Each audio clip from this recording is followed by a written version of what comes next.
কণ ছাত্ৰ ছাত্ৰীসকলে স্কুললৈ যাওঁতে কিতাপ ভৰাই নিয়া বেগটো অত্যাধিক গধুৰ হৈছে নেকি? অত্যাধিক গধুৰ তথা ওজন হ'লে বিভিন্ন সময়ত সমস্যাই দেখা দিব পাৰে বা দেখা দিয়ে। আৰু ইয়াকে লৈ বিভিন্ন সময়ত বৌদ্ধিক মহলত, শৈক্ষিক মহলত আলোচনাও হোৱা দেখা গৈছে। আৰু এনে সময়তে শিৱসাগৰৰ বিদ্যালয়সমূহৰ পৰিদৰ্শক ডক্টৰ সমীৰণ বৰাই বিদ্যালয়সমূহলৈ এক নিৰ্দেশনা জাৰি কৰিছে, যাতে স্কুলীয়া বেগসমূহ যাতে অত্যাধিক ওজন নহয়। বিশেষকৈ 10ম শ্ৰেণীলৈকে এই নিৰ্দেশনা জাৰি কৰিছে। আৰু সেই অনুসৰি প্ৰথম শ্ৰেণীৰ ছাত্ৰ ছাত্ৰীৰ স্কুলীয়া বেগটো 2-3 কিলোতকৈ অধিক, 1-1.5 কিলোতকৈ অধিক ওজনৰ হ'ব নোৱাৰিব। সেইদৰে তৃতীয় শ্ৰেণীৰ পৰা পঞ্চম শ্ৰেণীলৈ 2 পৰা 3 কিলোৰ ভিতৰত ওজন হ'ব লাগিব।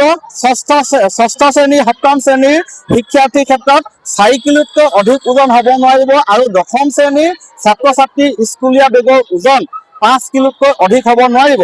আৰু এই নিৰ্দেশনা কি ধৰণে বৰ্তমান পালন কৰিবলৈ আগবাঢ়িছে বিদ্যালয়সমূহে, সেই বিষয়ে আমি জানিব বিচাৰিম। মই বৰ্তমান শিৱসাগৰৰ যি লক্ষ্মীনাথ বেজবৰুৱা ভৱন প্ৰাথমিক বিদ্যালয় আছে, এই বিদ্যালয়খনৰ মই প্ৰধান শিক্ষকৰ ওচৰলৈ আহিছো।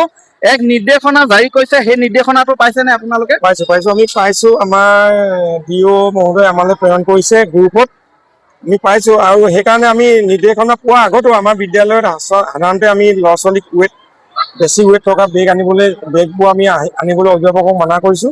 আৰু অভিভাৱকক সদায় বিদ্যালয় অহাৰ আগত তেখেতলোকক নিৰীক্ষণ কৰি দিবলৈ কওঁ, যাতে অতিৰিক্ত বস্তু মানে সাধু কিতাপ বা পানী বটল বা এনেকুৱা ধৰণৰ কিবা কিবি অন্যান্য সামগ্ৰী যাতে লৈ নানে, সেইবোৰ আমি নিৰীক্ষণ কৰিবলৈ। আৰু আমিও স্কুলত ল'ৰা ছোৱালী সোমাওঁতে এইবিলাক নিৰীক্ষণ কৰোঁ, ক্লাছ টিচাৰবিলাকেও নিৰীক্ষণ কৰে। এতিয়া আমি অৰ্ডাৰটো যেতিয়া পালোঁ, ছাৰে দিয়া অৰ্ডাৰটো পোৱাৰ লগে লগে আমি শিক্ষক গোটৰ সভা পাতি পৰিচালনা সমিতিৰ লগত আমি কথা পাতিছোঁ। আৰু বেগবিলাক পৰ্যায়ক্ৰমে কিমান কমাব পাৰি আমি চেষ্টা কৰিছোঁ। আৰু এইটো এটা ভাল পদক্ষেপ লৈছে, কাৰণ ৱেটটো ল'ৰা ছোৱালী সৰু ল'ৰা ছোৱালী 5-6 বছৰীয়া ল'ৰা ছোৱালীবিলাকে 4-5 কেজি ৱেট লৈ আহিলে বহুত কষ্ট হয়। গতিকে আমি এইটো তেওঁলোকক প্ৰথম শ্ৰেণীৰ পৰা দ্বিতীয় শ্ৰেণীলৈ 1.5 কেজি দিছে, আৰু তৃতীয় শ্ৰেণীৰ পৰা পঞ্চম শ্ৰেণীলৈ 2 কেজিৰ পৰা 3 কেজি ওজন দিছে। খুব ভাল কথা হৈছে এইটো। আৰু তেওঁলোকৰ স্বাস্থ্যসন্মত কথা এইবিলাক আমি এইবিলাক মানি চলিবলৈ চেষ্টা কৰিছোঁ। দেখা যায় যে যদিহে কিতাপৰ সংখ্যাটোতো ধৰি লওক কমাব নোৱাৰিব, যিকেইটা শ্ৰেণী হয় পাঠ্যক্ৰম থাকে সেইকেইটাতো কৰিবই লাগিব। গতিকে এই ক্ষেত্ৰত কেনেধৰণে কিতাপ কেইখনে ৱেটটো 2-3 কেজি নকৰে, এইটো মেক্সিমাম ধৰি লওক 1.5 কেজি 2 কেজিৰ ভিতৰতে হ'ব 4-5ৰ কাৰণে। কিন্তু যিবিলাক বহী হয়, বহীবিলাকৰ ভলিউমটো আমি যদি অলপ ডাঙৰকৈ নবনাই কম হেৰিয়ত বনাই পেলাই যদি সেইখন শেষ হয় আকৌ এখন বনাবলৈ দিম, সেইবিলাক ঘৰত থৈ আহিব আগৰ কেইখন। তেনেদৰে আমি পৰ্যায়ক্ৰমে যদি সৰুলৈ নি থাকোঁ, আৰু আমি চেষ্টা কৰিছোঁ কি প্ৰকাৰে কমাব পাৰি। আৰু কেতিয়াবা আমি থৈ যাবও লাগিব বিদ্যালয়ত, তেনেকুৱা কৰিছোঁ। হয়, অভিভাৱক আছে, আপোনাৰ ওচৰলৈ আহিছোঁ। আপোনাৰ সন্তানটিক যেতিয়া স্কুললৈ পঠাব, এতিয়া গৰমৰ দিন তাতে পানী বটলটো এটা পানী বটল হ'লেও দি পঠায় বা আনিব লাগিব। গতিকে এই ক্ষেত্ৰত কি ধৰণে আপোনালোকে মানি চলিব বা এই পৰামৰ্শটো কেনেকুৱা পাইছে, কেনেধৰণে মেইনটেইন কৰিব? আমি আমাৰ নিজৰ বিদ্যালয়তো ধৰক সেইটো প্ৰধান শিক্ষকে কৈ গৈছে যে আমাৰ সেইটো নিৰীক্ষণ ৰখা হয়। আমি পৰিচালনা কমিটিও আমি সেইটো নিৰীক্ষণ কৰোঁ।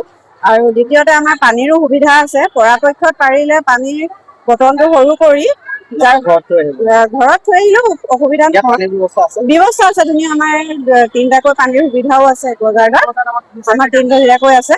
আৰু সেইটো কাৰণে পানী বটলটো অকণমান সৰু হ'লেও অসুবিধা নহয় বা ৰাখি আহিলেও অসুবিধা নহয়। হয়, আৰু এগৰাকী অভিভাৱক আছে। আপোনাৰ সন্তান কোন ক্লাছত পঢ়ি আছে? প্ৰথম শ্ৰেণীত। এতিয়া বেগৰ ক্ষেত্ৰত দেখা গৈছে যে কেতিয়াবা বহুত ওজন হৈ যায়, ছাত্ৰই বলে নোৱাৰে, হাউলি যাবলগীয়া হয়, তেওঁলোকৰ ৰাজহাড় পৰ্যন্ত হয়তো এফেক্ট কৰিব পাৰে। এই ক্ষেত্ৰত এতিয়া যি নিৰ্দেশনা দিছে কেনেকুৱা পাইছে? সেইটো সুন্দৰ পদক্ষেপ লৈছে এতিয়া চৰকাৰে। আৰু তাৰোপৰি আমাৰ স্কুলত আমাৰ মাতৃ গোট পৰিচালনা সমিতিত তেওঁলোকে আমাৰ মানে বেগ চেগবোৰ চেক কৰি থকাই হয়। আমাৰ মানে যিমান পাৰোঁ সিমান আমাৰ কমকৈ অনাৰ ব্যৱস্থাই কৰা হয়। এতিয়া এইটো কৰিলত আৰু ভাল হৈছে, আৰু সেইটোৰ ওপৰত আমাৰ কি কৰিব পৰা চাই লওঁ। হয়, এই ধৰণে তেওঁলোকে পৰাপক্ষত এই যি নিৰ্দেশনা দিছে, এই নিৰ্দেশনা মানি চলিবলৈ তেওঁলোকে ব্যৱস্থা গ্ৰহণ কৰিছে। ইতিমধ্যে উল্লেখ কৰিছে যে বিদ্যালয় এনেধৰণৰ কিছুমান বিদ্যালয় আছে যিবিলাকত খোৱা পানীৰ সুন্দৰ ব্যৱস্থা আছে, আৰু সেই বিদ্যালয়বিলাকলৈ গধুৰ পানী বটলটো লৈ নানিলেও হয়। কিন্তু সকলোবিলাক বিদ্যালয় বিশেষকৈ গ্ৰাম্যাঞ্চলৰ কেতবোৰ বিদ্যালয়ত বিশুদ্ধ খোৱা পানীৰ অভাৱ আছে। গতিকে সেই অভাৱ দূৰ কৰিব লাগিব। এনেধৰণৰ নিৰ্দেশনা আচলতে মেইনটেইন কৰিবলৈ হ'লে আৰু কেতবোৰ কি ধৰণে আচলতে এই নিৰ্দেশনাটো মানি আগুৱাই যাব পাৰিব সেয়া বৰ্তমান চৰ্চা কৰিছে, আলোচনা কৰিছে। কিন্তু এটা কথা ঠিক, বিভিন্ন বিদ্যালয়সমূহৰ সৈতে যোগাযোগ কৰি আমি এটা কথা গম পাইছো, এই যি নিৰ্দেশনা এই নিৰ্দেশনাক আদৰি লৈছে শিক্ষক শিক্ষয়িত্ৰী তথা অভিভাৱকসকলে, আৰু যিমান পাৰি কণ ছাত্ৰ ছাত্ৰীসকলৰ বেগৰ ওজন কমাবলৈ তেওঁলোকে যত্নপৰ হৈছে এই নিৰ্দেশনা লাভৰ পিছত। আপুনি বিচৰা বাতৰি পাব কেৱল নিউজ 18 এপত। নিউজ 18 এপ ডাউনলোড কৰিবলৈ স্কেন কৰক এই QR কোড। গুগল প্লে ষ্টৰতো পাব এই নিউজ 18 এপ।